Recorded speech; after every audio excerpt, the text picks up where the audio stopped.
దివ్యమైన సకల తీర్థాలకు, ప్రకృతి రమణీయతకు, ఆహ్లాదకరమైన వాతావరణానికి ఆలవాలమైనది తిరుమల పుణ్యక్షేత్రం.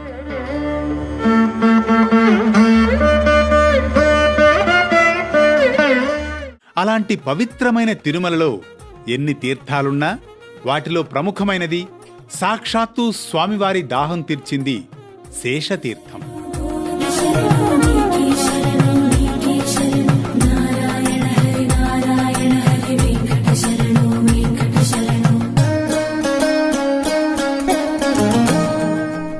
ఈ తీర్థంలో స్నానం చేసిన వారికి పునర్జన్మ ఉండదని ప్రతీతి. తిరుమలలోని పాప వినాశనం అటవీ ప్రాంతంలో నెలవైనదే శేషతీర్థం. ఈ తీర్థ ఆవిర్భావానికి విశేషమైన ప్రాముఖ్యతే కాక ఆసక్తి గొలిపే పురాణ కథనమూ ఉంది. పురాణాల ప్రకారం ఒకనాడు శ్రీ మహావిష్ణువుకు బాగా దాహం వేస్తుంది.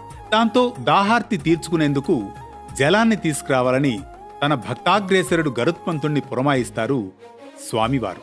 కాని ఆయన ఎంతసేపైనా గరుత్మంతుడు జలం తీసుకురాకపోవడంతో అప్పుడు మరో భక్తుడైన ఆదిశేషుణ్ణి ఆజ్ఞాపిస్తారట స్వామివారు.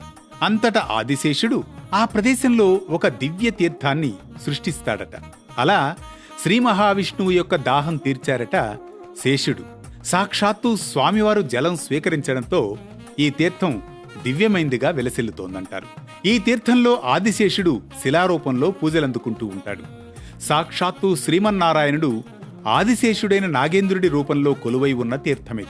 ఆదిశేషుడి తోక నుండి ఆవిర్భవించిన ఈ జలధార కనుకనే ఇది శేషతీర్థంగా పరిఢవిల్లుతోందని మన పురాణాలు వివరిస్తున్నాయి.